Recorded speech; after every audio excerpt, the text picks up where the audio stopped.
প্রিয় ভাইয়েরা, আমি আপনাদের সম্মুখে পবিত্র কোরআন মাজিদ থেকে সূরাতুস সফ এর 9 নম্বর আয়াতে কারিমা তিলাওয়াত করেছি।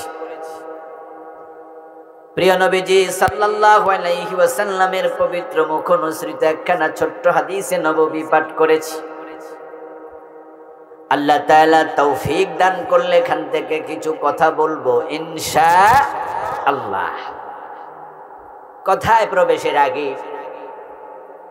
মাহফিলের পক্ষ থেকে, মাদ্রাসার পক্ষ থেকে সামান্য আরজ রেখে আমরা কথা শুরু করব। এটা একটা মহিলা মাদ্রাসা, যার উদ্যোগে আজকের মাহফিল। মোহতারাম আলামিন ভাই না, আপনাদের এই এলাকারই সন্তান। এই মাদ্রাসাটা উনি তৈরি করেছেন। মেয়েরা পড়ে, যেই ঘরের মা আলেমা হয় ওই ঘরের সন্তান নিজে নিজে আলেম হয়। সুবহানাল্লাহ পড়েন। এগুলার আলেম বানায় তার বেশি কষ্ট করা লাগে না, কারণ সন্তানের উপরে সবচেয়ে বেশি প্রভাব যার পড়ে সে হলো তার মা। এই জন্য আমরা যে ভাষায় কথা বলি, আমাদের ভাষাটাকে বলা হয় মাতৃভাষা। কি বলা হয়? আচ্ছা, আমাদের কি বাবা নাই, পিতা নাই? তো পৃথিবীতে পিতৃভাষা আসেনি? নাই। মাতৃভাষা কেন বলে? কারণ সন্তানরা মায়ের ভাষাই শিখে। কারণ সন্তান বুকে থাকে, কোলে থাকে, বাবার বেশি না মায়ের বেশি? তাই প্রভাবটা মায়েরই বেশি পড়ে। মা যদি কোরআন পড়ে, তাহলে কোলে বসা 1-1.5 বছরের ছোট্ট বাচ্চা, 6 বছরের বাচ্চা, সেও ডাগর ডাগর নয়নে আল্লাহর কোরআনের পাতার দিকে তাকাইয়া থাকে। মাঝে মাঝে মায়ের কোলে বসে হাত বাড়াইয়া কোরআনের পাতা ছোঁয়ার চেষ্টাও করে। আর মা যদি জি বাংলা স্টার জলসা দেখে, কোলে বইয়া হে কি দেখে? এটাই। এই জন্য মায়েদেরকে দ্বীনের ইলম শিখানো দরকার বাবাদের চেয়েও বেশি। মায়ের পেট সন্তানের ফ্যাক্টরি, সন্তানের উৎপাদনের জায়গা। গমের দানা যতই ভালো হোক, জবের দানা যতই ভালো হোক, চানাচুর বানাবেন গম দিয়ে, কিন্তু যে মেশিনটা চানাচুর হয় তাতে যদি কেরোসিন মিশানো থাকে, তাহলে যতই ভালো গম দেন, চানাচুরে কেরোসিনের গন্ধ আসবেই। বাবা M A pass, B pass, শিক্ষিত, ডাক্তার, ইঞ্জিনিয়ার, মাওলানা, মুফতি, খতিব, বুজুর্গ, কিন্তু মা বেপরদায় চলে। মা পেট দেখাইয়া, পিঠ দেখাইয়া রাস্তায় বের হয়। যে মায়ের পেটে পর পুরুষের চোখ যায়, ওই পেট থেকে আব্দুল কাদের জিলানীদের জন্ম হয় না, ইমাম আবু হানিফাদের জন্ম হয় না। এই জন্য মা হওয়া লাগবে পর্দানশীল, সতী, সাধবী। এই মাদ্রাসাগুলো, মহিলা মাদ্রাসাগুলো থেকে মা আয়েশাদের মতো জ্ঞানীদের জন্ম হয়। মা আয়েশার নামে এই মাদ্রাসা। যত মহিলা সাহাবী ছিলেন, তাদের মাঝে সবচেয়ে বেশি হাদিস বর্ণনা করেছেন হযরত মা আয়েশা সিদ্দিকা রাদিয়াল্লাহু তাআলা আনহুমা। ওনার বাবাও সিদ্দিক। আমার প্রিয় ভাইয়েরা, এই মাদ্রাসা যেহেতু মেয়েরা পড়ে, মেয়ে পড়াবেন, মেয়ে দিবেন, নিজের মেয়েকে আলেমা বানাবেন। আপনি মরলে আপনার মেয়েটা দোয়া করবে। শুধু ছেলেরা দোয়া করে না, মেয়েরাও দোয়া করে। মা বাবার প্রতি মেয়েদের টান অনেক বেশি, এই জন্য তারা দোয়া করে বেশি, কাঁদেও বেশি। আপনারা পুরুষ মানুষ, বলেন তো আমাদের চোখের পানি একবার মেয়েদের মতো সহজে আসে কি? আমাদের চোখের পানি আসতে একটু লেট হয়, কিন্তু আল্লাহ মেয়েদের মন করেছেন নরম, এই জন্য তাদের চোখের পানি আসে তাড়াতাড়ি। আপনি মরে যাবেন, রব্বির হামহুমা বলে আপনার মেয়েটা চোখের পানি ছেড়ে দিয়ে দোয়া করবে। এই চোখের পানি আপনার জাহান্নামের আগুনকে হারাম বানাইয়া দেবে, তার দোয়ার উসিলা। এই জন্য প্রথম আরজ, নিজের মেয়েকে মাদ্রাসায় দেবেন। এবার বলুন তো, এই যে মাদ্রাসায়, এই মাদ্রাসায় মেয়েগুলা পড়ে, বোরকা ছাড়া কয়টা মেয়ে আসে? প্রত্যেকটা মেয়ে পর্দানশীল, বোরকা পরে আসে। পরিবেশ, আর আপনাদের কটিয়াদি যে স্কুল আছে, কলেজে আছে, সেখানে বোরকা ছাড়া মেয়ে আছে না নাই? চুল ছাড়া মেয়ে আছে কিনা? বুক দেখায় হাঁটতেছে এমন মেয়ে আছে? আছে। তাহলে আপনাদের মেয়েদেরকে সেখানে দিলে এটা হচ্ছে পর্দার সাথে সাংঘর্ষিক, অনিরাপদ। ওখানে পর্দার পরিবেশ কম, এখানে পর্দার পরিবেশ। ওখানে আপনার মেয়ে পড়লে কোরআন শিখবে না, স্কুলে কোরআনের সিলেবাস নাই। এটাই জাতির জন্য দুর্ভাগ্য। কিছুক্ষণ পর আমি আলোচনায় আসবো, এই প্রসঙ্গ নিয়ে কথা বলবো ইনশাআল্লাহ। এখানে যতগুলো মেয়ে পড়ে প্রত্যেকটা মেয়ে বিশুদ্ধ তেলাওয়াত পারে। এই জন্য নিজের মেয়েদেরকে আলেমা বানান, সুযোগ আছে। আগে তো এক সময় জাতীয় মহিলা মাদ্রাসা অ্যাভেলেবেল ছিল না। এই মাদ্রাসা মাহফিলের আয়োজন করেছে, অনেক খরচ। আপনাদের কাছে কিছু টাকা পয়সা চাইছিল, কিছু ভাই দিছেন, এর মাঝে আমি চলে আসছি। আমি টাকা চাইব না, অভ্যাস নেই।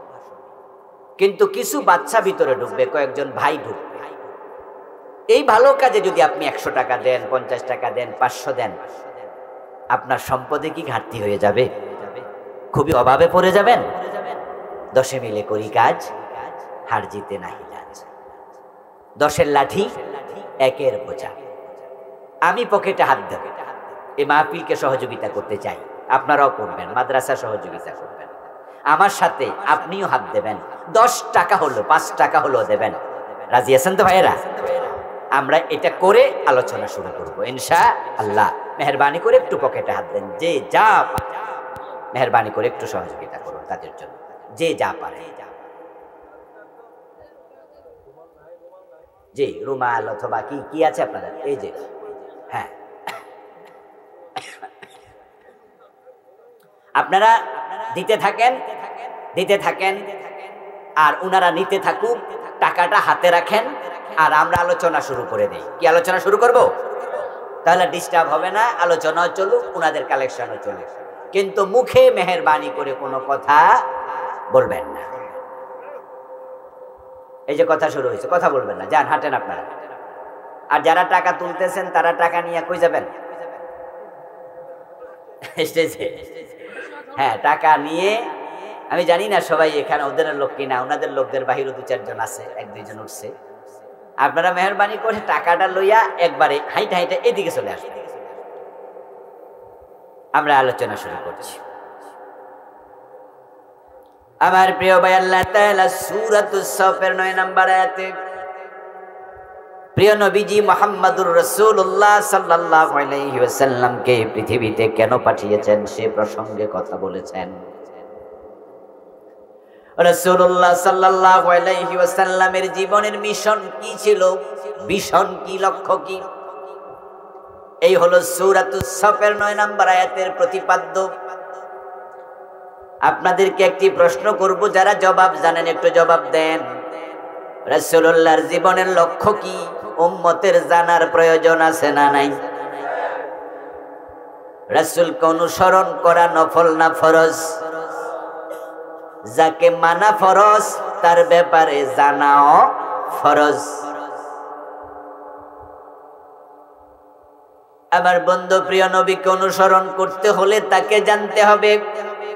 না জানলে মানবেন কেমনে? না জেনে মানলে ভুল হয়, মানাতে ঘাটতি হয়। এজন্য জানা আগে, মানা পরে। কোরআনে যত বিধান আল্লাহ নাজিল করেছেন, যত আয়াতে কারিমা নাজিল করেছেন, 1 নাম্বার আয়াত যেটা, সেটা ছিল ইকরা বিসমি রাব্বিকাল্লাযী খালাক। পড়ো তোমার রবের নামে, যিনি সৃষ্টি করেছেন। এবার বলুন তো, পড়ার সাথে জানার সম্পর্ক আছে না নাই? পড়ো পড়ো, পড়লে জানবে। ইসলাম জানার জন্য ইসলামকে পড়া লাগে। কোরআনকে এই জন্য কোরআন বলে। কোরআন শব্দটি কারা, এই শব্দমূল থেকে উৎকলিত হয়েছে। কারা মিনাল কিরাআত, কিরাত মানে পড়া। কারা ইয়াকরাউ, পড়া। কোরআন মানে পড়া, কোরআন পড়ার জন্য এসেছে। যেহেতু এটা মানার কিতাব, এটা মানতে হলে জানতে হবে, না পড়লে জানবেন কেমনে? তাই কোরআন পড়া, কোরআন শিখা নফল না ফরজ? ও প্রিয় ভাইরা, কোরআন শিখা ফরজ, যেহেতু কোরআন মানা ফরজ। রাসূলকে মানা যেহেতু ফরজ, রাসূলের জীবনী সম্পর্কে জানাও ফরজ। তিনি কেন দুনিয়ায় এসেছেন আমরা জানবো, কারণ রাসূল সাল্লাল্লাহু আলাইহি ওয়াসাল্লামের জীবনের লক্ষ্য যেটা, আমরা যারা উম্মত আমাদের জীবনের লক্ষ্য হবে হুবহু সেটাই। রাসূল যা করেছেন উম্মত তাই করবে, রাসূল যা বলেছেন উম্মত তাই বলবে। রাসূল যখন যেভাবে করেছেন উম্মত তখন তা সেভাবে করবে। উম্মতের জীবন রাসূলের জীবনের সাথে মিলাতেই, নচেত উম্মত হওয়া যাবে না। উম্মত দাবি করা আর উম্মত হওয়া এক জিনিস। যেমন যারা কাদিয়ানী, তারা বলে তারা রাসূল মুহাম্মদের উম্মত, কিন্তু তারা রাসূল মুহাম্মদকে শেষ নবী মানে না। এখন রাসূলের উম্মত হইয়া শেষ নবী রাসূলকে না মানলে ঝামেলা আছে না নাই? এই জন্য কাদিয়ানী উম্মত দাবি করার পরেও তামাম দুনিয়ার আলেম বলে তারা হলো কাফের। কাদিয়ানী কি? এই সরো যাও। আমার প্রিয় ভাইয়েরা, উম্মত দাবি করলে জান্নাত পাওয়া যাবে না। খুব ভালো করে শুনবেন, উম্মত দাবি করলে জান্নাত পাওয়া যাবে না। রাসূলের উম্মত জাহান্নামী এমন উম্মত আছে কিনা? বরং এই উম্মতের সংখ্যাই।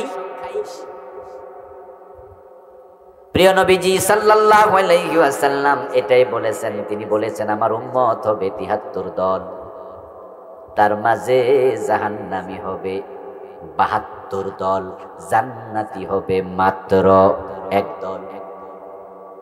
এই হাদিসটা আমি আপনাদের থেকে একটু আবার শুনব। রাসূলের উম্মত হবে কয় দল? মাশাআল্লাহ, বলেন কয় দল? জান্নাতি কয় দল? জাহান্নামী কয় দল? জান্নাতি বেশি না জাহান্নামী বেশি? তাহলে উম্মত দাবি করলে জান্নাতি, এটা মনে করার কোনো কারণ নাই। قال رسول الله صلى الله عليه وسلم تفترق أمتي على 73 ملة كلهم في النار إلا واحدة। প্রিয় নবীজি বললেন আমার উম্মত গুলো ৭৩ দলে বিভক্ত হবে, আমার উম্মত হবে ৭৩ দল। তাহলে রাসূলুল্লাহর উম্মতের সংখ্যা ৭৩ দলে বিভক্ত। বাংলাদেশে কিছু হুজুর আছে, পীর আছে, বুজুর্গ আছে, আলেম আছে, খতিব আছে, কিছু নামাজি হাজি আছে, গাজী আছে, কয় আমি কোনো দল টল করি না।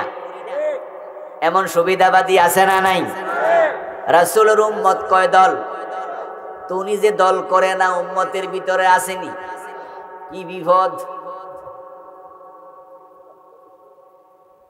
ও পীর সাহেব হুজুর কি খবর? মুহতামিম সাহেব মুহাদ্দিস কয় আমি দল করি না। হুজুর বড়, পীর অনেক ভালো, কিন্তু কয় কোন দল করি না, মানে হুজুরের নাম রাসূলের উম্মতের ভিতরেই নেই। রাসূল বলছে ৭৩ দলের মাঝে ৭২ দল জাহান্নামী, জান্নাতি ১ দল। এতে দল নির্ধারণ করা হলো, এতে বোঝা যায় জান্নাতে যেতে হলে ওই দলে যোগ দিতেই হবে। দল করি না এটা বলার সুযোগ, দল করতেই হবে। ১ দল জান্নাতি। আপনি কইবেন আমি দল করি না, তাহলে জান্নাতে যাবেনটা কেমনে? ওই দলে তো নাই।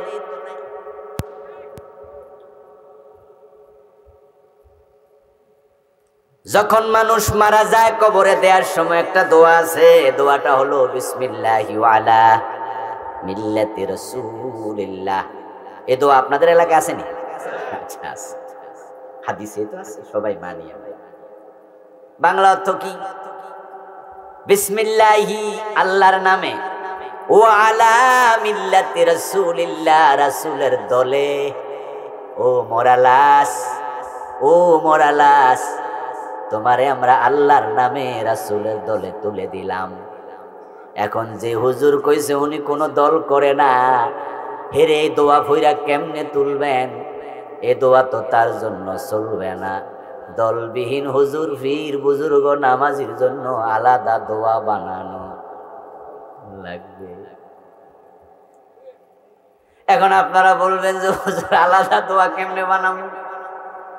বরং এ দল করুক আর না করুক, হেডা দিয়ে চালাই দিব।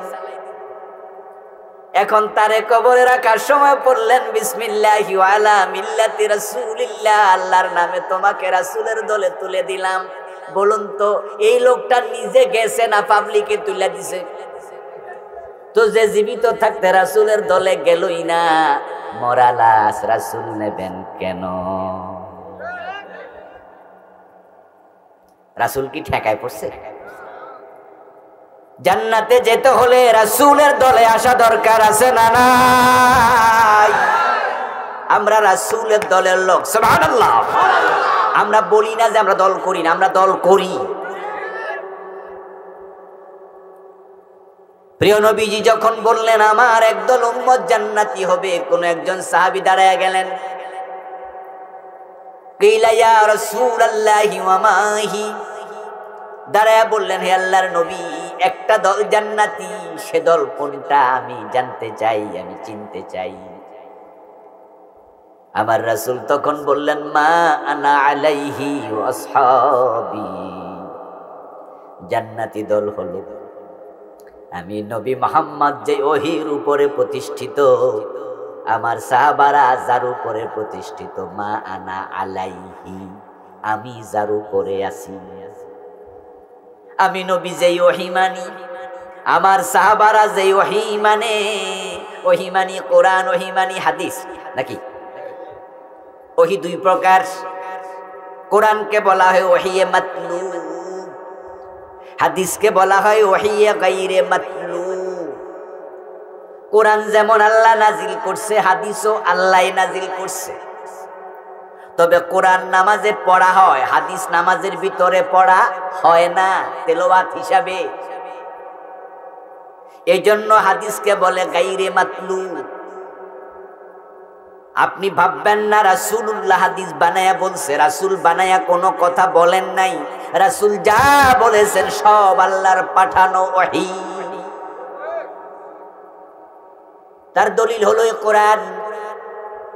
আল্লাহ তাআলা কোরআন মাজিদে বলছেন মা ইয়ানতিকু আনিল হাওয়া ইন হুয়া ইল্লা ওয়াহিয়ুন ইউহা। সুবহানাল্লাহ পড়েন। মুহাম্মদ হরগজ না গুফতা, तना गुफ्ता जिब्रील, जिब्रील हरगज न गुफ्ता, तना गुफ्ता करदेगार रब्बुल जलील।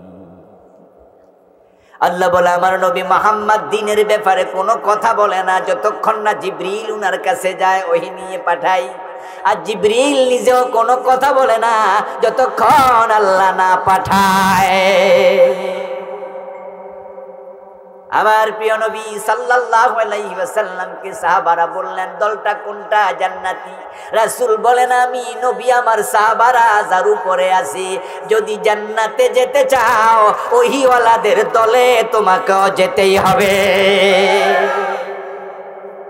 আমার রাসূল ছিলেন ওহীর উপরে নির্ভরশীল। ওহীর বাহিরে তিনি চলতেন না, ওহীর বাহিরে বলতেন না, ওহীর বাহিরে কোনো কাজ করতেন না। ওহী তিনি মানতেন অক্ষরে অক্ষরে অক্ষরে অক্ষরে। জান্নাতে যেতে চান ওই চিন্তা মাথায় লুকান। প্রিয় নবী হিজরত করে মদিনায় গেলেন মক্কা থেকে। 16 থেকে 17 মাস আল্লাহর নির্দেশনায় নামাজ পড়লেন মসজিদে আকসার দিকে ফিরে। প্রিয় নবীর বাড়ি ছিল কোথায়? মাশাআল্লাহ বলুন না কথা, কোথায়? মসজিদে হারাম কোথায়? রাসূলুল্লাহর বাবা ইব্রাহিম উনি মক্কার মসজিদে হারাম তৈরি করেছেন। প্রিয় নবী সাল্লাল্লাহু আলাইহি ওয়াসাল্লামের বাবা ইব্রাহিম, ইব্রাহিম আমাদেরও বাবা নাকি? মুসলিম জাতির মিল্লাত আবিকুম ইব্রাহিম হুয়া সাম্মাকুমুল মুসলিমিন। ইব্রাহিম নবীকে আল্লাহ বলে মুসলিম জাতির পিতা। আর গত 15 বছরে আরেকজন রে জাতির পিতা বানানোর জন্য কত চেষ্টা করছে। আমাদের কান্দের উপরে সওয়ার বানায়া দিছে, বড় বড় মূর্তি বানায়া জাতির পিতা বলতে বাধ্য করেছে। কিন্তু আমরা দেখেছি অগাস্ট বিপ্লবের দিন গলার মাঝে রশি লাগায়া মানুষ টাইন্না মাটিতে শোয়াইয়া দিছে।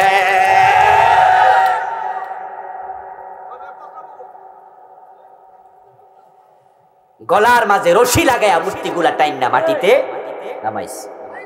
আপনারা যেটা কইছেন সেটা আমি নাই কইলাম, এত নিচে নামান যাইব না। আমার বন্ধু, জোর করে সম্মান আদায় করা যায় না, এটাই তার প্রমাণ, ঠিক না? এটাই প্রমাণ, জোর করে সম্মান আদায় করা। উনি স্বাধীনতার স্থপতি ছিলেন, এ বিষয়ে আমাদের কোনো দ্বিমত নাই। 7ই মার্চের রেসকোর্স ময়দানে এবারের সংগ্রাম স্বাধীনতার সংগ্রাম আহ্বান করার কারণেই জাতি সারেছে। বাংলাদেশকে স্বাধীনতার পিছনে তার অনবদ্য ভূমিকা আমরা অস্বীকার করি না। তাই বলে কি তাকে জাতির বাপ বানায় থাকতে হবে? আমরা তো আপনার দল করি না। গণতান্ত্রিক দেশে সব মানুষ এক দল করে না, এক একজন এক এক দল করে। এটাই তো গণতন্ত্রের সৌন্দর্য। এখানে আমরা যারা আছি সবাইকে এক দল করি, এটাই তো নিয়ম। গণতান্ত্রিক দেশে এটাই তো নিয়ম। বিএনপির ইউনিয়ন সভাপতি ভাষণ দিয়েছে, জামাত ইসলামীর থানা আমির ভাষণ দিয়েছে, অন্য দলের একজন থাকলে ভাষণ দেবে। আমরা সবাই শুনেছি। একসাথে ভাত খাবো, একই মসজিদে নামাজ পড়বো, একই বাজারে তরকারি কিনতে যাব, একই গ্রামে বাস করব। দেশ যাদেরকে চায় তারা দেশ রাষ্ট্র চালাবে, আবার না চাইলে ক্ষমতা থেকে চলে যাবে, নতুন কেউ এসে দেশ চালাবে। আমরা ভালোবাসা নিয়ে থাকবো, এটাই তো নিয়ম ছিল। কিন্তু এই 15 বছরে পুরা জাতির কণ্ঠকে চেপে ধরেছে, একজনকে জাতির পিতা বলতে বাধ্য করেছে সবাইকে। আমি তোমার দল করি না, আমার মুখ দিয়ে তুমি কেন উচ্চারণ করাবে? তার প্রতিক্রিয়া 5 আগস্ট দেখা দিয়েছে।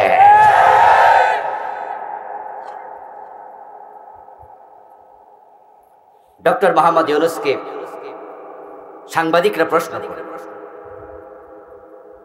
যে বঙ্গবন্ধু সম্মানিত মানুষ, উনার মূর্তিগুলোকে এভাবে পাবলিক ভাঙতেছে, গলায় রশি লাগায় টাইনা ফালাইতেছে, এ বিষয়ে আপনার মন্তব্য কি? ডক্টর ইউনূস চমৎকার একটি জবাব দিয়েছেন। তিনি বলেছেন, এটা আমারে জিজ্ঞাসা করেন কেন, এর বাইয়ারে জিগান। এই প্রশ্নের জবাব আমি কেন দেব? আমাকে জিজ্ঞাসা করেন কেন? তার মেয়েকে জিজ্ঞাসা করেন।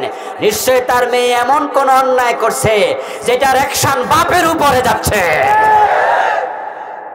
ঠিক বাস্তব, ডক্টর ইউনূসের কথাটাই সত্য। আচ্ছা, আপনারা যখন কোনো কেউ অন্যায় করে গালি যখন দেন, গালি দেয়া তো ভালো না, এরপরেও তো মাঝে মাঝে দেয় নাকি? বউয়ের ছোট বাইরে এলাকায় কি করে? শালা কয়। তো শালাও কিন্তু একটা গালি।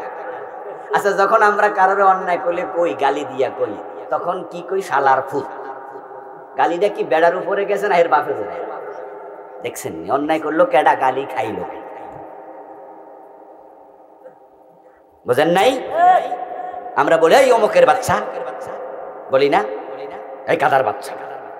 এই যে আপনি বললেন গাদার বাচ্চা, আচ্ছা অন্যায় কি এর বাপে করছিল? হেরে গাদা কইতেন তাই তো হইতো, এই তুই এটা গাদা, তাহলে হে অন্যায় করছে, হে খাইছে। কিন্তু গালিটা দিতেছে এর বাপের সুদ্ধা। এটা দুনিয়ার নিয়ম। ডক্টর ইউনূস ঠিক কথা বলেছেন। তার মেয়েকে জিজ্ঞাসা করেন, ইব্রাহিম আলাইহিস সালাম রাসূল মুহাম্মাদের বাবা, ইব্রাহিম নবী আমাদের বাবা, মিল্লাত আবিকুম ইব্রাহিম, মুসলিম জাতির বাবা। ইব্রাহিমের মতো বাবা থাকতে আমরা অন্যকে জাতির পিতা মেনে নিতে পারি না। ইব্রাহিম আলাইহিস সালাম কি মূর্তি বানাইছে না মূর্তি ভাঙছে? আর 92% মুসলমানের দেশে ওরা রাস্তার মোড়ে মোড়ে শুধু মূর্তি বানাই, ভাস্কর্যের নাম দিয়েছে। আল্লামা মামুনুল হক হাফেজাহুল্লাহ এই মূর্তির বিরুদ্ধে ওয়াজ করার কারণে ওনাকে অ্যারেস্ট করছে, জেলে নিছে, বৌদিয়া দর্শনের মামলা পর্যন্ত দিয়েছে, রিমান্ডে। মূর্তি বানাতে হবে কেন? মূর্তি বানানো কি মুসলমানের সংস্কৃতি না হিন্দুদের? তোমাদের ভিতরে কি হিন্দুর রক্ত আছে নাকি? তোমার ভিতরে কি জার্ম ঢুকেছে হিন্দুদের? হিন্দুদের জার্ম না ঢুকলে, রক্ত না ঢুকলে মূর্তির পিছনে তোমার এত শখ কেন? মূর্তি বানাতে হবে কেন? শ্রদ্ধা কি মূর্তির ভিতরে না মানুষের অন্তরে? মূর্তি কেন বানাতে হবে? কোথা থেকে জার্ম ঢুকলো? আলহামদুলিল্লাহ, আমরা বিরোধিতা করেছি, শুধুমাত্র আজকে স্বাধীনতার পরেই বলছি না, আমরা তখনও বলেছি, মিছিল করেছি, মিটিং করেছি, বলেছি মাহফিলগুলোতে এসব চলবে না। ভাস্কর্যের নামে মূর্তি, জিনিসটা একটাই, কেউ বলে চোখ, কেউ বলে নয়ন। জিনিস কয়টা? কেউ বলে বউ, কেউ বলে বধূ, কেউ বলে লাউ, কেউ বলে কদু, কেউ বলে আনন্দ, কেউ বলে ফুর্তি, কেউ বলে ভাস্কর্য। আমরা বলেছি এটাই হলো মূর্তি। আলহামদুলিল্লাহ, আল্লাহ শাহজালালের বাংলাকে মুক্তিমুক্ত করেছেন। এখন একটা মূর্তিও দাঁড়িয়ে আর নেই, অল্প কিছু আছে, এগুলো ভাঙ্গা হবে ইনশাআল্লাহ। আল্লাহর বড় দয়া। সাধারণ কোনো সরকার যদি ক্ষমতায় আসতো রাজনৈতিকভাবে, গত পতিত স্বৈরাচার যদি নরমালি তারা নির্বাচন করে হেরেও যেত, তাহলেও কিন্তু এই মূর্তিগুলো এভাবে ভাঙ্গার সাহস রাজনৈতিক গভর্নমেন্ট করত না। কিন্তু আল্লাহ শুকরিয়া, হঠাৎ এক বিপ্লব হয়ে গেল, ওদের সব স্বপ্ন তছনছ হয়ে গেল। আসুন আমরা ফিরে যাই আলোচনায়। কোথায় জানি আসছিলাম? ইব্রাহিম আলাইহিস সালামের কথা কেন বলছিলাম এখানে?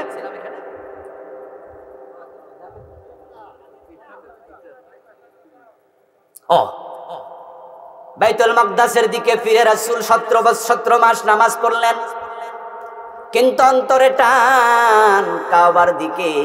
কাবা আমার বাবা ইব্রাহিম বানাইছে, আমার বাড়ি মক্কায়, ওই কাবার পাশে আমার জন্ম। ওই মসজিদে হারাম দেখে দেখে, কাবা দেখে দেখে বড় হলাম। নামাজ পড়ছি মসজিদ আকসার দিকে, মনটা টান দিচ্ছে মসজিদে হারামের দিকে। 16-17 মাস চলে গেল। কোন একদিন রাসূলুল্লাহ সাল্লাল্লাহু আলাইহি ওয়াসাল্লাম যোহর অথবা আসরের নামাজ পড়ছিলেন, 2 রাকাত শেষ, আর তাহিয়াতু পড়ে তিনি দাঁড়ালেন। আল্লাহর নবীর কাছে জিবরিল আমিন নামাজের ভিতরে কোরআনের আয়াত নিয়ে হাজির হয়ে গেল। আল্লাহ বললেন, ফাওয়াল্লি ওয়াজহাকা শাতরাল মসজিদিল হারাম, ও নবী মুহাম্মদ, আপনার চেহারা আল্লাহর কাবার দিকে ফিরান। কাদ নারা তাকাল্লুবা ওয়াজহিকা ইলাস সামা, আপনি যে মাঝে মাঝে মনটা আকাশের দিকে দেন, আপনার মন আকাশের দিকে ওহির অপেক্ষা করছে, কবে আমার কিবলা কাবা হবে, আমি আল্লাহ দেখি। আমি আপনার পছন্দনীয় কিবলা কাবার দিকে আপনাকে ফিরতে বলছি, আপনার চেহারা ফিরান। নামাজ 2 রাকাত শেষ, বাকি আছে কয় রাকাত? 2 রাকাত, যোহর অথবা আসর রাসূল পড়ছিলেন। প্রিয় নবীজি মনে মনে ভাবতে পারতেন যে এই ওয়াক্ত যেহেতু 2 রাকাত পড়া লাইছি, তাহলে আগামী ওয়াক্ত থেকে শুরু করব, বাকি 2 রাকাত মসজিদ আকসার দিকে ফিরে ফিরা। যেমন আমি বললাম যে এই ভাই, বিড়ি খাবেন না, সিগারেট পান করা হারাম, মাকরুহে তাহরিমি, এসব ভালো না, এগুলো ক্ষতি হয়, এটা ক্যান্সার হয়, এটা নিষিদ্ধ, আপনি আর খাবেন না, আমি অনুরোধ করছি। আপনি আমার কথা শুনে মনে মনে বললেন, ঠিক আছে, হুজুরের কথাই শুনলাম, তবে যেটা কিনা লাইছি পকেটে আছে এটা খাইয়া। বরং এ জাতীয় চিন্তার লোকেই বেশি কয়, এটা লস করবো, এটা খাইয়া নাই, পকেটেরটা খাইয়া আর কিনতাম। এগুলো আমাদের অভ্যাস। 53 বছরের বাংলাদেশ চলছে, কোরআনে আছে চোর ধরে হাত কাটো। আমরা 53 বছরে একদিনও মানলাম না। জিজ্ঞাসা করলে কয় হুজুর মানবো, মানবো ইনশাআল্লাহ সামনে। এটা হলো বাংলাদেশের ইসলাম। কিন্তু প্রিয় নবীজি ভাবেন, আমার আল্লাহ বলেছে চেহারা কাবার দিকে ফিরান, আমার আল্লাহর কথার বাহিরে থাকার অধিকার আমি নবী মুহাম্মাদের নেই। এই জন্য নামাজ চলাকালে প্রিয় নবীজি কাবার দিকে ফিরে গেলেন। সাহাবারা রাসূলুল্লাহকে দেখে তারাও কাবার দিকে ফিরে বাকি 2 রাকাত নামাজ পড়লো। 2 রাকাত, প্রথম 2 রাকাতের কিবলা ছিল মসজিদে আকসা, দ্বিতীয় 2 রাকাতের কিবলা হয়ে গেল মসজিদে হারাম। কিবলা হইল কয়টা? নামাজ কয় ওয়াক্ত? এক ওয়াক্ত নামাজের দুই কেবলা। যে মসজিদে ঘটনা ঘটছে ওই মসজিদের নাম মসজিদুল কিবলাতাইন। মদিনার সে মসজিদের নামে হলো দুই কেবলার মসজিদ। আমার রাসূল সাল্লাল্লাহু আলাইহি সাল্লাম নামাজের ভিতরে আল্লাহর অর্ডার মানার মাধ্যমে প্রমাণ করলেন, আমি নবী ওহীর বাহিরে কোনো কাজ করি না। ও প্রিয় ভাইরা, রাসূলুল্লাহর কাছে আসলো সুপারিশ, হুজুর ওই মহিলা যে চুরি করে ধরা পড়ছে, আপনি বলছেন তার যেন হাতটা কেটে দেই। এখনো বিবাহিত মেয়ে, হাত যদি কাটা হয় বিবাহ হওয়ার সম্ভাবনা কম। মানুষ কইব সুন্নি, বিয়া করতাম না, হাত নাই। মেয়েটা হলো সম্ভ্রান্ত বংশের নারী, ওই বংশের চেহারায় চুনকালি লেগে যাবে। এই জন্য আপনি তাকে অন্য কোনো শাস্তি দেয়া যায় কিনা একটু ভাবেন। উসামা বিন যায়েদ এই পরামর্শ রাসূলকে দিলেন। ফাতালাব্বানা ওয়াজহু রাসূলিল্লাহি সাল্লাল্লাহু আলাইহি ওয়াসাল্লাম। এই পরামর্শ দেওয়ার সাথে সাথে প্রিয় নবী রেগে গেলেন, চেহারাটা লাল হয়ে গেল। উনি দাঁড়ায় একটা খুতবা দিলেন সাহাবীদেরকে ডেকে। ওই খুতবায় তিনি বললেন, লাওয়ান্না ফাতেমাতা বিনতা মুহাম্মাদিন সারাকাত ইন্না মুহাম্মাদান লা ইয়াকতাউ ইয়াদাহা। ওই মহিলা নয়, যদি মুহাম্মাদের মেয়ে ফাতেমা চুরি করে, মুহাম্মদ নবী তার মেয়ে ফাতেমার হাতও কাটবে, কারণ ওহির বাহিরে চলার অধিকার নবী মুহাম্মাদেরও নেই। তার হাতটা কেটে দাও। কেটে দেয়া হলো। জান্নাতি দল মানে ওহির দল। মানা আলাইহি, আমি নবী যার উপর থাকি, ওয়া সাহাবী, আমার সাহাবারা যার উপর। দেখুন আবু বকরের দিকে তাকায়া, রাসূল ইন্তেকাল করলেন, আবু বকর হলেন খলিফা। আবু বকর রাদিয়াল্লাহু তাআলা আনহুর যুগেই একদল লোক বলল আমরা যাকাত দেব না, অথচ তারা মুসলিম। এই কথা শোনার সাথে সাথে সিদ্দিক আকবর ঘোষণা দিলেন, তাহলে জিহাদ হবে তাদের সাথে যারা যাকাত দিতে নিষেধ করেছে। জিহাদের জন্য খালিদ বিন ওয়ালিদ প্রস্তুতি নাও। এটা শোনার সাথে সাথে ওমর দৌড় মাইরা আবু বকরের বাড়িতে গেলেন। ওমর রাদিয়াল্লাহু তাআলা আনহু বলছেন, খলিফাতুর রাসূলুল্লাহ, আপনি কাদের বিরুদ্ধে জিহাদের ঘোষণা দিলেন? তারা তো 5 ওয়াক্ত নামাজি। ওরা যাকাত দিতে অস্বীকার করছে, কিন্তু নামাজ পড়তে তো অস্বীকার করে নাই। তারা তো কালেমাওয়ালা, দাড়িওয়ালা, টুপিওয়ালা, আপনি কেমনে যুদ্ধ করবেন? হযরত আবু বকর বলেন, ওমর, এই বিষয়ে আপনার কোনো পরামর্শ আমি শুনব না, বরং লাউ কাতিলান্না মান ফাররাকা বাইনাস সালাতি ওয়াজ যাকাত। যারা নামাজ পড়তে রাজি, যাকাত দিতে রাজি নাই, নামাজ এবং যাকাতের মাঝখানে পার্টিশন তৈরি করবে, আমি আবু বকর তাদের বিরুদ্ধে জিহাদ করবই। এরপরে হযরত ওমর কার একটু এক কদম আগায় আবু বকর বলছেন, লাউ মানাউনি কালান কানু ইউদ্দুনাহু ইলা রাসূলিল্লাহি লাকাতালতুহুম আলা মানইহি। আমার যুদ্ধের ঘোষণা শুনে তারা যদি যাকাত দিতে রাজি হয়ে যায়, তারা যদি আমার কাছে লোক পাঠায়া বলে আমাদের সাথে যুদ্ধ করবেন না, আমরা যাকাত দেব, আমরা রাজি, তবে রাসূলের সময় আমরা ওট দিতাম যাকাত হিসাবে, মদিনায় টেনে নেয়ার জন্য রশিও দিতাম। আবু বকরকে আমরা শুধু ওট দেব, রশি দেব না। আমি আবু বকর রশির জন্য জিহাদ করব। রাসূলের ইসলাম যেমন, আমার ইসলামও তেমন। সামান্য হেরফের আবু বকর সহ্য করবে না। আমি রশির জন্য জিহাদ করব, ওদের বিরুদ্ধে কল্লা কাটালাম। জিহাদ মানে কি চুমু খাওয়া? জিহাদ মানে কপালে চুমু খাবে? কল্লা কেটে ফেলবো সব, শুধু রশির জন্য। এর মানে কি দাঁড়ালো? মা আনা আলাইহি, ওহির বাহিরে চলবো না। রাসূল যা করেছেন তাই করতে হবে, হেরফের হবে না। আজকে বলবা যাকাত দেব না, কালকে বলবা নামাজ পড়বো না, পরশু বলবা এটা মানি না, ওইটা মানি না, এইসব চলবে না। কোনো ছিদ্র রাখা হবে না। ইসলাম রাসূলের জামানা যেমন, আমার সময় এমন। আবু বকর যখন এটা বললেন, ওমর তখন বললেন, ফাআলিমতু আন্নাল্লাহা কাদ শাররাহা সাদরা আবি বকরিল লিল হক। সুবহানাল্লাহ পড়েন। আমি বুঝে ফেলেছি, আমি বুঝতে ভুল করেছি। আমি বুঝেছি আমার ভুল ছিল। আল্লাহ সত্য বুঝার জন্য আবু বকরের কলবকে, কলিজাকে আল্লাহ উন্মোচিত করে দিয়েছেন। এটাই ঠিক। আবু বকর 2 বছর 3 মাস ক্ষমতায় ছিলেন, মরে গেলেন। ওনার ইন্তেকালের পরে ফারুক আজম ওমর রাদিয়াল্লাহু তাআলা আনহু হলেন খলিফা। ওনার যুগে ওনার ছেলে আবু শামা মদ খাইছে। রাসূলুল্লাহ আইন জারি করে গেছে, মদ খাইলে 80 বেত লাগাতে হবে। এবার আপনারা বলুন তো, ওমর ওনার ছেলেকে ছাড় দিছে না 80 বেত লাগাইছে?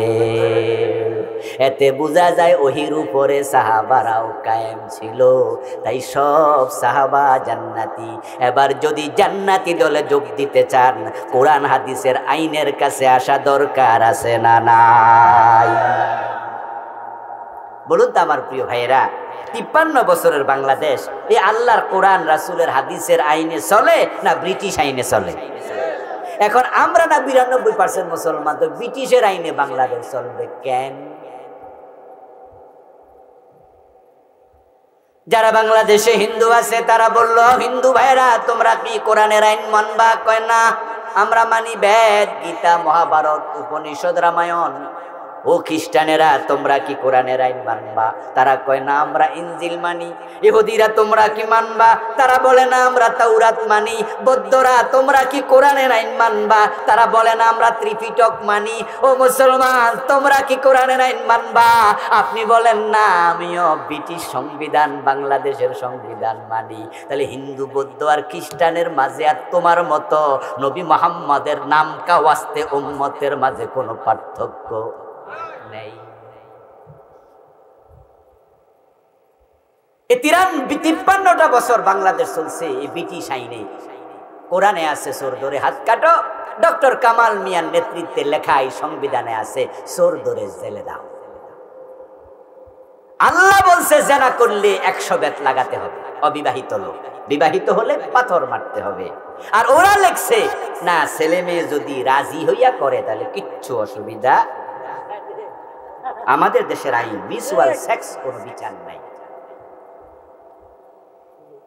আপনি দেখলেন যে একটা ছেলে একটা মেয়ে এইটা ভাঙ্গা ঘরের ভিতরে তারা জেনা করতেছে। আপনি জেনা করা দেখে চলে গেলেন থানায়, গিয়ে 4-5 জনে দেখছেন, দেখে বললেন, ওসি সাহেব এইটা ছেলে একটা মেয়ে জেনা করছে, আমরা দেখছি, বাপের নামেই মায়ের নামে গ্রামেই। তখন ওসি সাহেব বলবে, আচ্ছা ওই মাইয়া যদি মামলা না দেয় আমার কিচ্ছু করার নাই। এটা হলো বাংলাদেশি আইন। আপনি মদ পান করলো, ওমর 80 বেত দিল, এই হলো ইসলামের আইন। কিন্তু বলুন তো, হোটেল সোনারগাঁ, হোটেল শেরাটনে মদের বার আছে না নাই? ওখানে যারা মদ খায়া লাফা হেরারে 80 বেত দিচ্ছেন কয়দিন? পুলিশে ধরছে কয়দিন?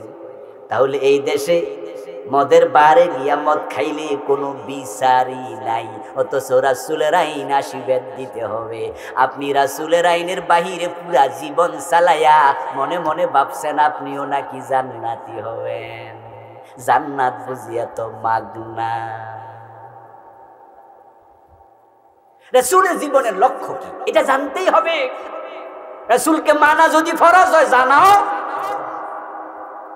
কোরআন মাজিদ আল্লাহ তাআলা 3টা সূরাতে রাসূলুল্লাহর জীবনের লক্ষ্য বলেছেন। সূরা সাফ আয়াত নাম্বার 9, সূরাতুল ফাত আয়াত নাম্বার 28, সূরা তাওবা আয়াত নাম্বার 33। 3টি সূরাতে আল্লাহ একই কথা 3 বার বলেছেন, হুয়াল্লাযী আরসালা রাসূলাহু বিল হুদা ওয়া দীনিল হক লিইয়ুযহিরাহু আলাদ দীনি কুল্লি। আমি আমার রাসূলকে পাঠিয়েছি কোরআন এবং দ্বীন হক ইসলাম দিয়ে। উদ্দেশ্য শুধু একটা, আমার রাসূল সমাজে ইসলাম বিজয়ী করে দেবেন, দেশে ইসলাম বিজয়ী করবেন। ইসলাম বিজয়ের জন্য এসেছে, পরাজিত হতে আসে। একটু চিৎকার দিয়ে আওয়াজ দিয়ে বলুন তো, বাংলাদেশে কি ইসলাম বিজয়ী না পরাজিত? আরে আপনার বাবারে যদি রাস্তায় ফেলাইয়া কেউ মাটিতে শোয়াইয়া কিলায়, ঠেঙ্গে দৌড়া টানে, আপনার বাবাকে বাজারে যদি পরাজিত করে ধাক্কায়া ফেলা দেয়, আর আপনি ছেলে হিসাবে সেটা দেখে আপনার বাবার সহযোগিতার জন্য আগায়া না যান, শুয়ে আছে দেখে টেনে না দাঁড় করান, তাহলে মানুষ আপনার জন্ম নিয়ে প্রশ্ন তুলতেই পারে। প্রশ্ন তুলতেই পারে যে এটা আসল সন্তান মনে হয় না, এটা কোনো সৎ ছেলে। এই বেটা যে বিয়ে করছিল এই মহিলারে, এই মহিলার কি আগে কোনো বিয়ে হয়েছিল? এটা কি ওই পরিবারের কি? কারণ আপনার ব্লাডে যদি আপনার বাবার রক্ত চলমান থাকে, আপনার বাবা রাস্তায় শুয়ে থাকবে, আরেকজন ধাক্কায় ফেলে দেবে, আপনি ছেলে হিসাবে এটা সহ্য করতে পারেন না, হতে পারে না। 53 বছর ইসলামকে পরাজিত দেখার পরও যারা চুপ করে আছেন, আপনার ঈমান নিয়ে প্রশ্ন উঠতেই পারে, এটা আসল ঈমান কি? এই জন্য তো আমি বলি বাংলাদেশে 92% মুসলমান, এটা ফাও কথা, একবার একটা বাজে কথা। এটা কাজীর গরুর মতো কেতাবে আছে, গোয়ালে নাই। এগুলো ভোটার লিস্টের মুসলমান, আল্লাহর কাছে এত নয়।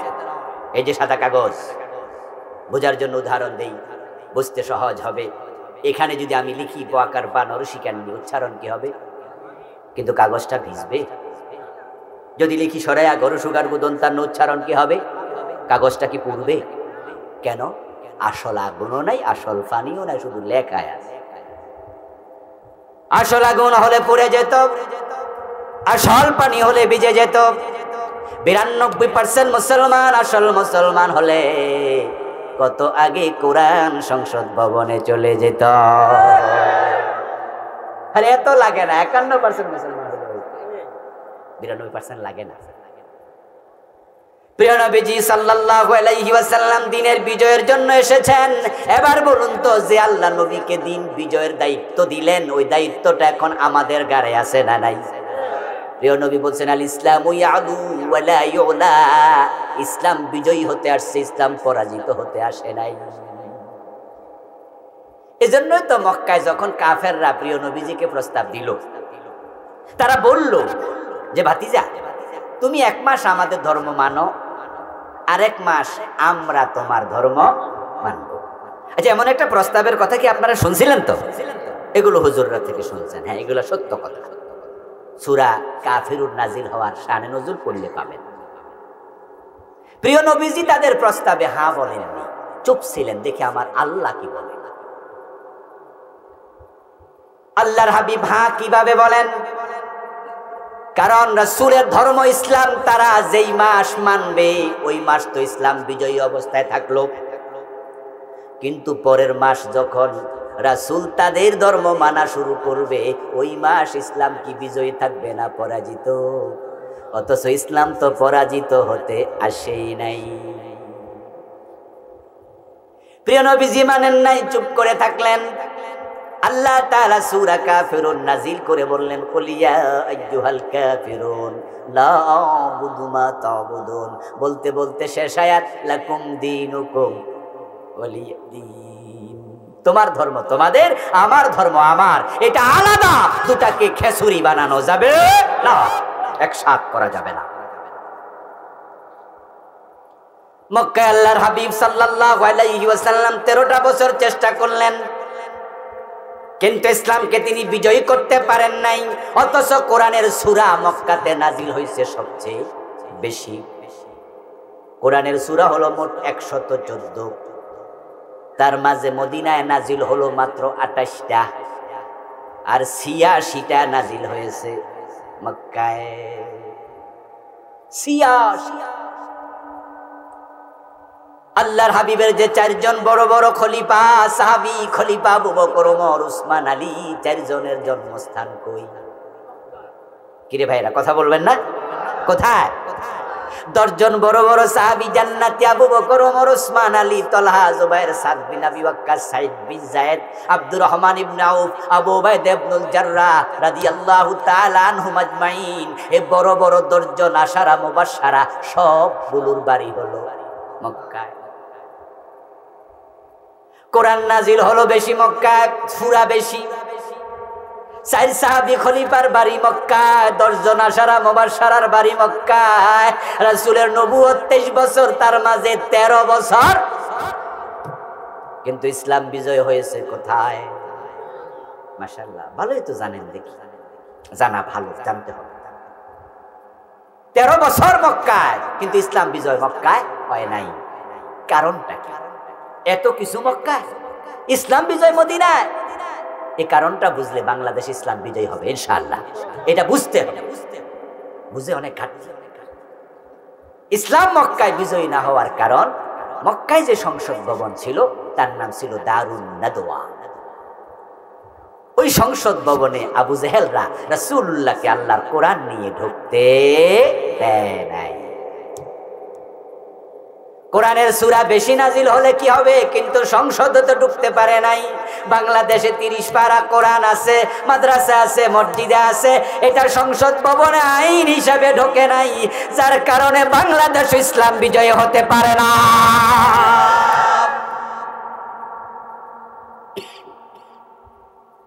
বরং আবু জেহেলরা মক্কায় আইন বানাইছে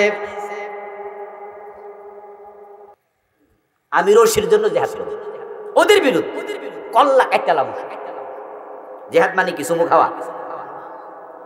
জিহাদ মানে কপালে সুমু খাবে?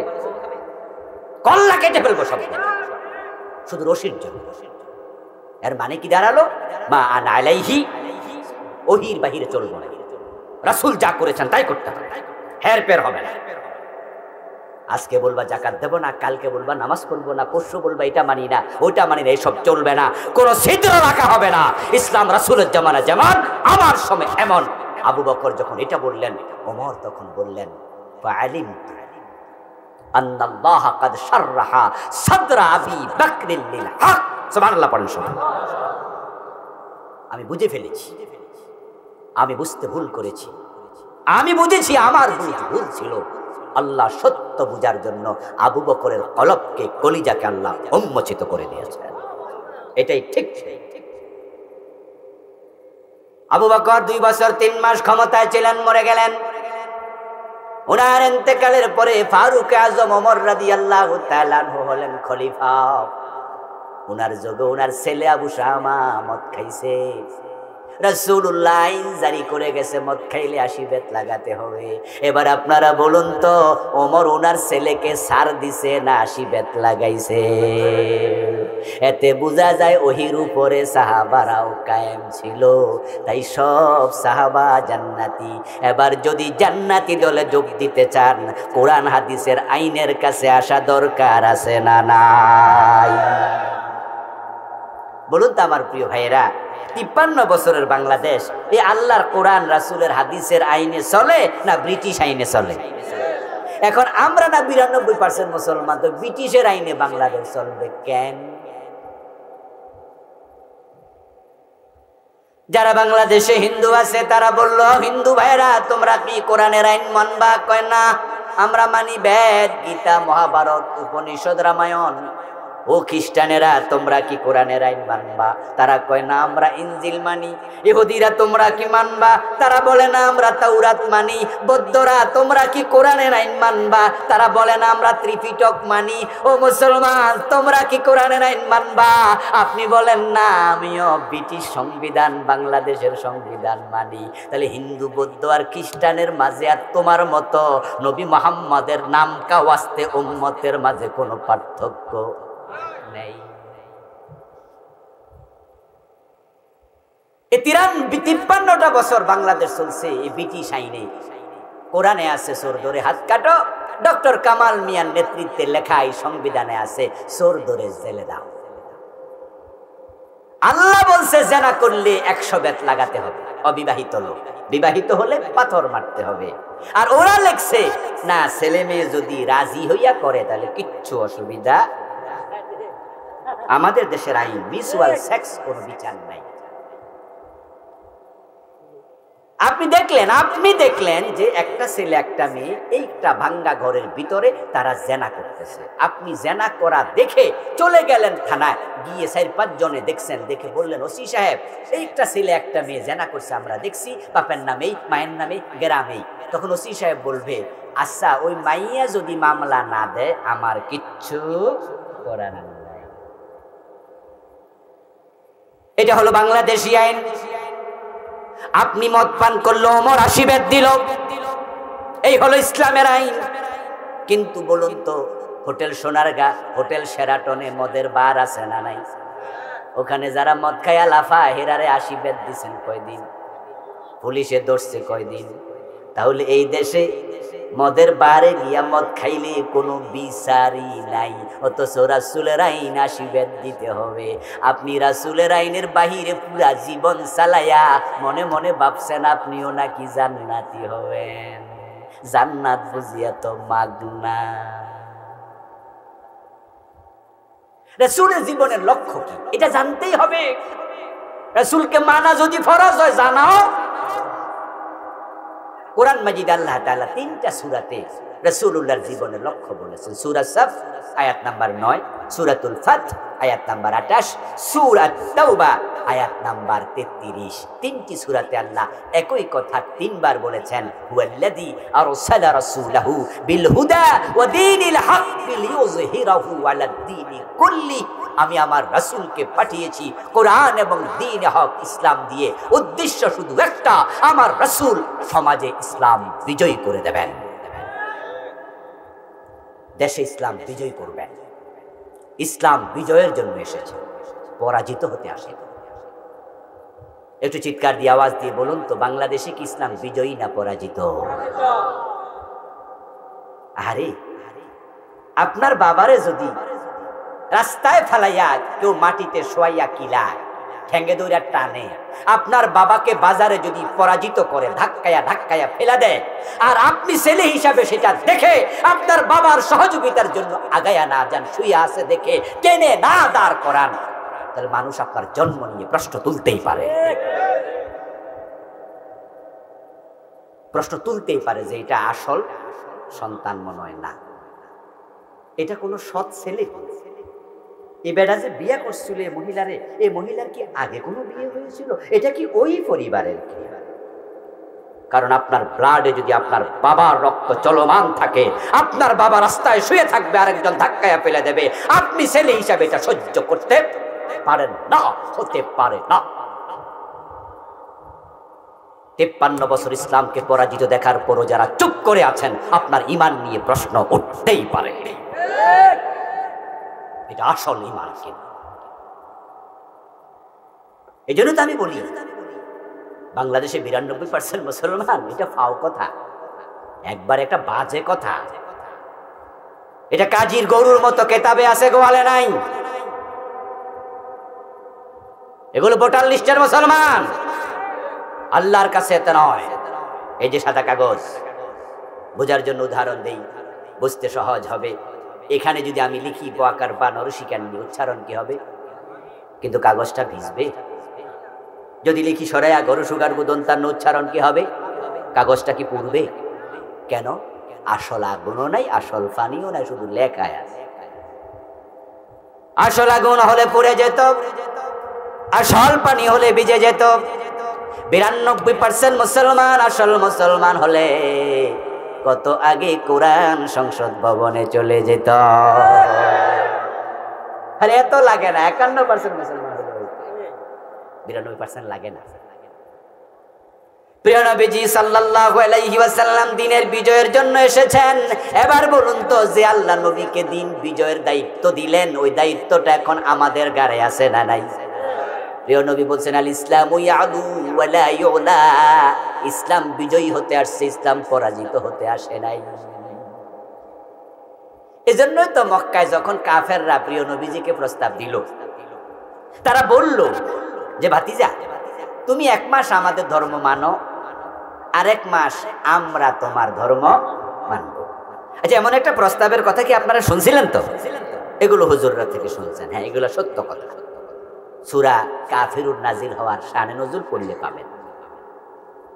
প্রিয় নবীজি তাদের প্রস্তাবে হ্যাঁ বলেননি, চুপ ছিলেন, দেখে আমার আল্লাহ কি বলেন। আল্লাহর হাবিব হ্যাঁ কিভাবে বলেন?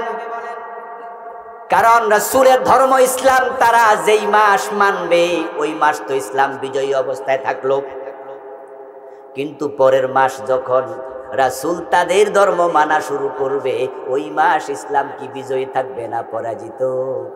অথচ ইসলাম তো পরাজিত হতে আসেই নাই। প্রিয় নবীজি মানেন নাই, চুপ করে থাকলেন। আল্লাহ তাআলা সূরা কাফিরুন নাজিল করে বললেন, কুল ইয়া আইয়ুহাল কাফিরুন লা আ'বুদু মা তা'বুদুন। বলতে বলতে শেষ আয়াত, লাকুম দীনুকুম ওয়ালিয়া দীন। তোমার ধর্ম তোমাদের, আমার ধর্ম আমার। এটা আলাদা, দুটাকে খেসুরি বানানো যাবে না, একসাথ করা যাবে না। মক্কায় আল্লাহর হাবিব সাল্লাল্লাহু আলাইহি ওয়াসাল্লাম 13টা বছর চেষ্টা করলেন, কিন্তু ইসলামকে তিনি বিজয়ী করতে পারেন নাই। অথচ কোরআনের সূরা মক্কাতে নাজিল হয়েছে সবচেয়ে বেশি। কোরআনের সূরা হলো মোট 114, তার মাঝে মদিনায় নাজিল হলো মাত্র 28টা, আর 86টা নাজিল হয়েছে মক্কায়। 86। আল্লাহর হাবিবের যে 4 জন বড় বড় খলিফা সাহাবী, খলিফা আবু বকর, ওমর, উসমান, আলী, 4 জনের জন্মস্থান কই? কিরে ভাইরা কথা বলবেন না? কোথায়? 10 জন বড় বড় সাহাবী জান্নাতি, আবু বকর, ওমর, উসমান, আলী, তালহা, জুবাইর, সাদ বিন আবি ওয়াক্কাস, সাইদ বিন যায়েদ, আব্দুর রহমান ইবনে আউফ, আবু উবাইদা ইবনুল জাররাহ রাদিয়াল্লাহু তাআলা আনহুম আজমাইন। এই বড় বড় 10 জন আশারা মুবাশশারা সবগুলোর বাড়ি হলো মক্কায়। কোরআন নাজিল হলো বেশি মক্কায়, সূরা বেশি। 4 সাহাবী খলিফার বাড়ি মক্কায়, 10 জন আশারা মুবাশশারার বাড়ি মক্কায়। রাসূলের নবুয়ত 23 বছর, তার মাঝে 13 বছর। কিন্তু ইসলাম বিজয় হয়েছে কোথায়? মাশাআল্লাহ, ভালোই তো জানেন, দেখি জানা ভালো, জানতে হবে। 13 বছর মক্কায়, কিন্তু ইসলাম বিজয় মক্কায় হয় নাই। কারণটা কি? এত কিছু মক্কায়, ইসলাম বিজয় মদিনায়। এই কারণটা বুঝলে বাংলাদেশ ইসলাম বিজয় হবে ইনশাআল্লাহ। এটা বুঝতে হবে, বুঝে অনেক ঘাটতি। ইসলাম মক্কায় বিজয়ী না হওয়ার কারণ, মক্কায় যে সংসদ ভবন ছিল তার নাম ছিল দারুন নাদওয়া। ওই সংসদ ভবনে আবু জেহেলরা রাসূলুল্লাহকে আল্লাহর কোরআন নিয়ে ঢুকতে দেয় নাই। কোরআনের সূরা বেশি নাজিল হলে কি হবে, কিন্তু সংসদে তো ঢুকতে পারে নাই। বাংলাদেশে 30 পারা কোরআন আছে, মাদ্রাসা আছে, মসজিদে আছে, এটা সংসদ ভবনে আইন হিসাবে ঢোকে নাই, যার কারণে বাংলাদেশ ইসলাম বিজয় হতে পারে না।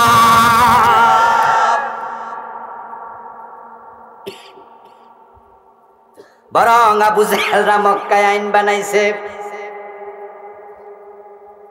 এখন মদিনায় যাইয়া যদি দেখি, ওই দেশে যারা দেশ চালায়, সমাজ চালায়, সমাজ চালানোর জন্য পৃথিবীর সব দেশে একটা নিয়ম সিস্টেম ছিল, আছে, এটাই দুনিয়া। এখন সেখানে যাওয়ার পরে যদি দেখি আরেক আবু জেহেল লাঠি লইয়া খাড়াই রইছে, আমারে সংসদে কোরআন নিয়ে ঢুকতে দেবে না, তাহলে দিনের বিজয় সেখানে হবে কেমনে? আর দিনের বিজয় যদি সেখানেও না হয়, হিজরত করে লাভটা কি?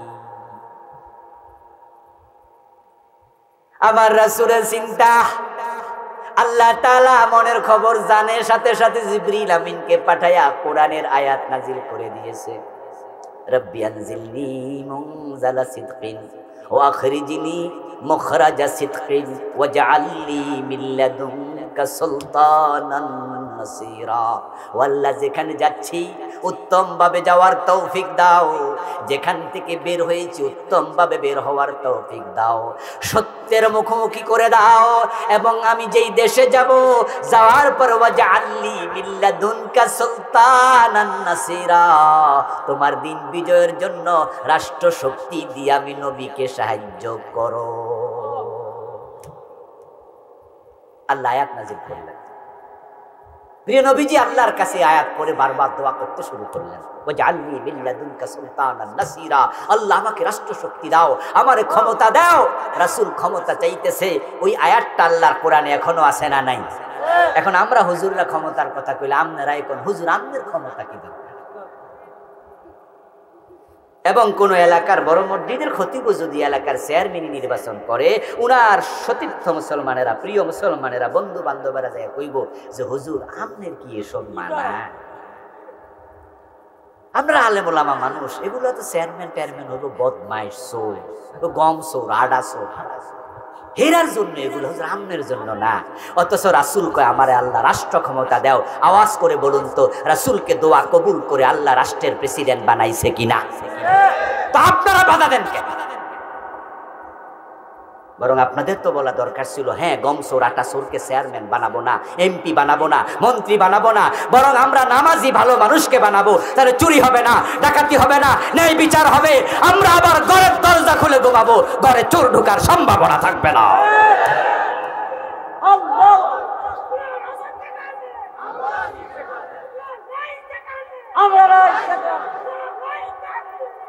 আমার প্রিয় ভাই, প্রিয় নবীজির দোয়া কবুল।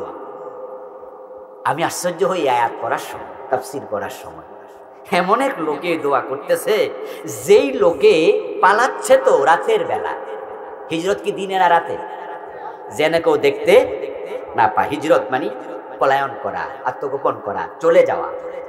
রাসূল মক্কা থেকে তরক করেছে মদিনাকে, মক্কা থেকে মদিনা চলে যাচ্ছে। যাওয়ার পথে মাত্র 3.5 মাইল, 3 মাইল যাওয়ার পরে ভাবলেন যে ওরা আমার যদি ধরে ফেলে, সুতরাং আমি এই পথে যাব না, বরং একটু নিজেকে সেফ রাখি। এই জন্য লুকায়া থাকছে একটা গুহার ভিতরে। কয়দিন? 3 দিন। ওই গুহার নাম গারে সাউর। 2005 সনে আমি ওই গুহায় ঢুকেছিলাম। গারে হেরায়ও ঢুকেছিলাম ঠিক একই বছর। গারে সাউরও ঢুকেছিলাম। এত ছোট্ট গুহা, পাহাড় অনেকগুলো পার হয়ে তারপরে গারে সাউরে যেতে হয়। আর গারে হেরা শুধু একটা পাহাড়। ওখানে ঢোকার পরে দেখলাম সিরিয়ালে মানুষ ঢুকছে, একসাথে দুজন ঢোকার কোনো জায়গা নাই, একটা সরু পথ দিয়ে যেতে হয়। সেখানে মাথা তুলে বসার কোনো জায়গা নাই, মাথাটা একটু নোয়া রাখতে হয়। আমার মনে পড়লো আমার রাসূল 3 দিন কিভাবে ছিলেন, একজনেরই জায়গা নাই, 2 জন থাকলো কেমনে?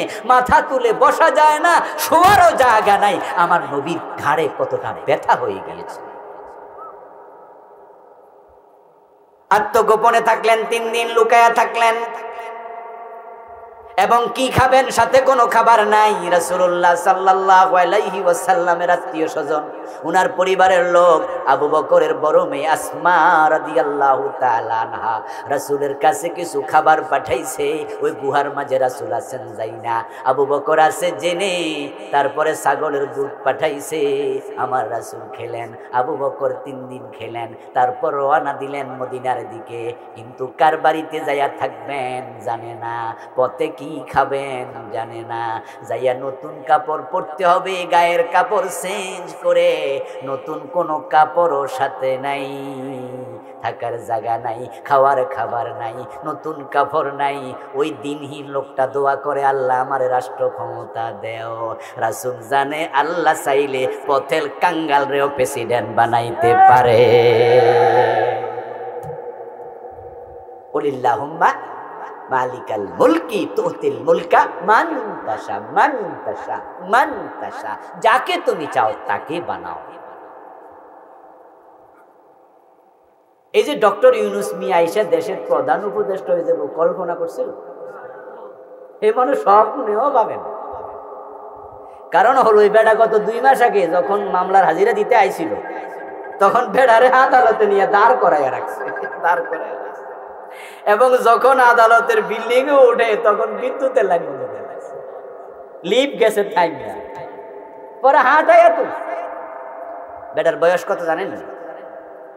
84 নাকি 86? 84 বছরের বয়স্ক একজন লোককে লিফট বন্ধ করে হাঁটাইয়া তুলছে। পরে মন্ত্রীরে জিজ্ঞাসা করছে সাংবাদিকরা, খবরে দেখলাম যে আপনারা এটা কেন করলেন? সাংবাদিক তখন মন্ত্রী জবাব দেয়, বিদ্যুৎ গেলে আই কিতাম, বুঝছেন তো? মানে আমার করার কি আছে? বিদ্যুৎ চলে গেছে, আর করার কি আছে? বিদ্যুৎ কি আসলে গেছিল না নেই ছিল? ও দোস্ত, যারে লিফটে নেয় না, হাঁটাইয়া তোলে, আদালতে দাঁড় করাইয়া রাখে, তার বিরুদ্ধে মামলার পর মামলা। এমন মামলার আসামিরে আল্লাহ সবচেয়ে বড় চেয়ারে বসাইয়া দিল। আল্লাহর ক্ষমতা আছে না নাই? আর জমজার ক্ষমতা এত ছিল 15টা বছর, ওরে এমন পথের কাঙ্গাল বানাইলো, এখন দুনিয়ার কোন দেশের জায়গা দিতে রাজি হয় না। তুইজ্জু মান তাশা। আচ্ছা, আল্লাহর কোরআনে ফেরাউনের কাহিনী আসেনি? কেন কাহিনী আল্লাহ শুনাইছে? আমরা যেন শিক্ষা নিই। আমি যে কাহিনী বলতেছি আপনারা ভাববেন না যে ওদের সাথে আমার খুব দুশ্মনী আছে, না না, ওদের সাথে আমার দুশ্মনী থাকলেই লাভ কি, না থাকলে কি, বন্ধুত্বই কি দুশ্মনী কি। আমি এই কথাগুলা বলার পিছনে আপনাদেরকে বুঝাই আপনারা যেন জালেম না হন, ইসলাম বিদ্বেষী না হন। আল্লাহর ক্ষমতা অনেক বেশি, তিনি তাকে যেমন বানাইছে আপনাকে আমাকে বানানোর ক্ষমতাও তার। আল্লাহকে ভয় যেন পায়, ভয় যেন। গত 2 দিন ধরে নাকি উনারে খুঁজে পাওয়া যাচ্ছে।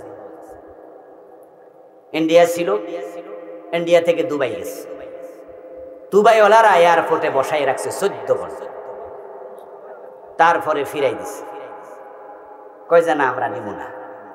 তারপরে ফিরে যে কই গেছে 3 দিন খুঁজে পাওয়া যাচ্ছে না, আছে কোথাও না কোথাও। অথচ এক সময় তার কি প্রভাব ছিল, যেই বেটা দাঁড়াইয়া থাকে লিফটে ওঠা লাগে যায় না, হাইটটা ওঠে, সে আছে ক্ষমতা, আর যার এত ক্ষমতা সে আছে ফেরারির মতো। আল্লাহর ক্ষমতা কত বেশি, এজন্য আল্লাহকে ভয় করো। প্রিয় নবীজি বলেন, আল্লাহ আমি আজকে পালিয়ে যাচ্ছি হিজরত করে, কি হয়েছে, কিন্তু তুমি চাইলে আমাকে ক্ষমতা বসানোর তোমার সেই শক্তি পাওয়ার আমার সেটা দেও। ওয়াজআলনি মিন লাদুনকা সুলতানান নাসির। প্রিয় নবীজি মদিনায় গেলেন, মদিনার লোকেরা আল্লাহ রাসূলকে পাইয়া কান্দে তুলে নাচতে শুরু করলো।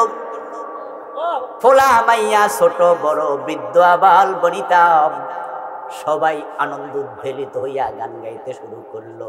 তালাআল বদরু আলাইনা মিন সানিয়াতিল বিদা ওয়াজাবা আশ-শুকরু আলাইনা মাদালিল্লাহি দা। সুবহানাল্লাহ পড়েন। মদিনার লোকেরা বলছে আমাদের এলাকায়, আমাদের মদিনায় পূর্ণিমার চাঁদ এসেছে। তারা সবাই মিলে গেল, আউস খাজরাজ, বনু নজির, বনু কুরাইজা, বনু কাইনুকা, ইহুদিরা, মুসলমানেরা, মুশরিকেরা সবাই মিলে তারা একমত হয়ে গেল, যেহেতু নবী মুহাম্মদ মদিনা আসছে, এখন থেকে মদিনার প্রেসিডেন্ট হবেন তিনি।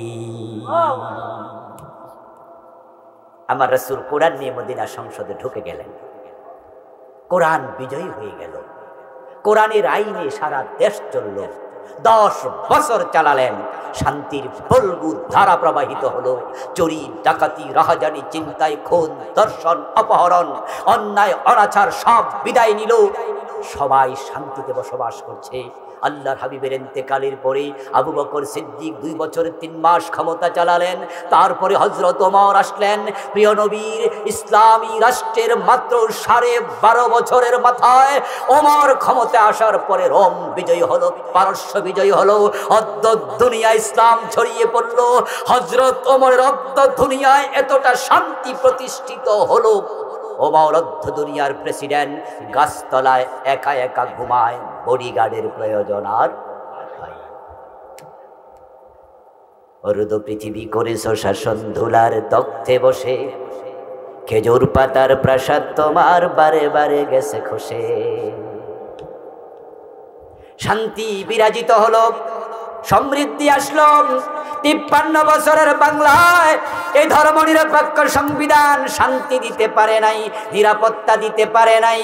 আমরা গত বছর 2 আগে দেখেছি সিলেটের এমসি কলেজে মাগরিবের পরে স্বামীর হাত থেকে বউ কেড়ে নিয়ে 8 জন মিলে একসাথে ধর্ষণ করেছে।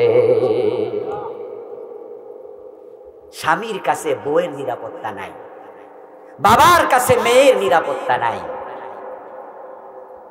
ঘরে ঢুকে আমাদের নোয়াখালীতে মা মেয়েকে একসাথে ধর্ষণ করে হত্যা করে। চুরি, ডাকাতি, চিন্তাই, রাহাজানি, খুন, ধর্ষণ, অপহরণ।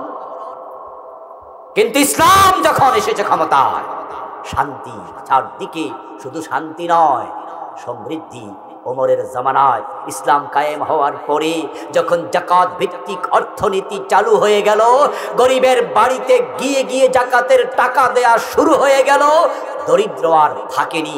যাকাত বিভাগের কর্মচারী যাকাতের টাকা কাঁধে নিয়ে ঘোরে, যাকাত খাওয়ার লোক আর নাই। দিস ইজ ইসলাম। এবার সুযোগ এসেছে।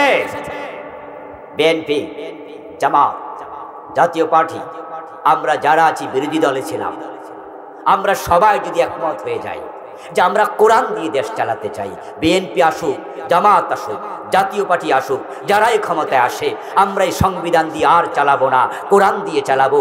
কোরআন দিয়ে চালালে দেখুন সমৃদ্ধি আসবে, শান্তি আসবে। কোরআনের মাঝে শান্তি সমৃদ্ধি যে আছে তা নিয়ে কারো কি সন্দেহ আছে? আচ্ছা, আমরা যদি একমত হয়ে যাই দেশ যেই সরকারি চালাক কোরআন দিয়ে চালাতে হবে, এই সিদ্ধান্ত আমরা যদি নিতে পারি, কোরআন দিয়ে দেশ চালাবে, অসুবিধা নাই। আমরাই তো মসজিদ এক জায়গায়, খতিব চেঞ্জ হবে, মাগরিবের নামাজ 3 রাকাত পরিবর্তন হবে না। 100 বছর বয়স মসজিদের 10 জন খতিব পরিবর্তন হয়েছে, মাগরিব 3 রাকাতই আছে। রাষ্ট্রের সরকার পরিবর্তন হবে, আমরা সিদ্ধান্ত যদি নিতে পারি আল্লাহর আইনে চালাবে, আল্লাহর আইন পরিবর্তন হবে না, শান্তি আসতে বাধ্য।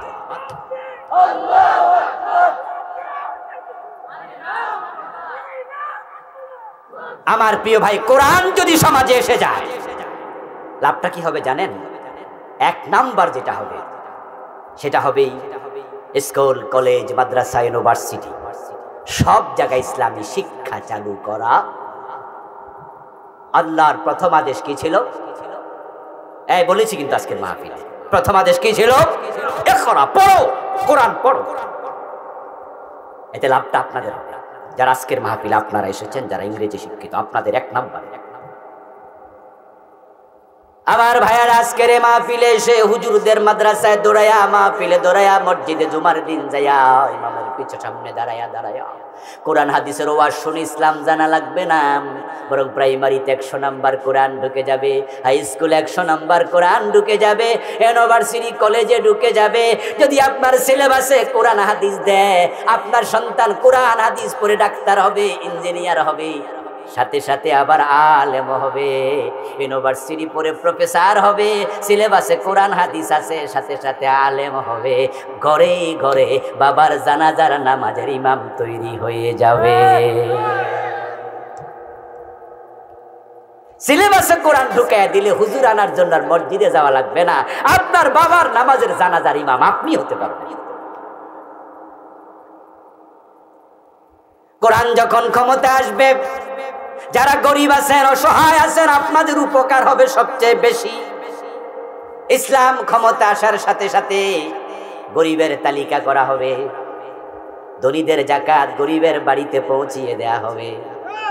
আর যদি গরিব দারিদ্র বিমোচনের জন্য প্রতি বছর 10,000 20,000 করে গরিবদের কই পরিমাণ যাকাত দেয়, যে পরিমাণ দিলে পরের বছর আর যাকাত খাওয়ার প্রয়োজন হবে না। তবে 10-12 বছর পরে দেখা যাবে বাংলার সীমানায় গরিব আর খুঁজে পাওয়া যাবে না।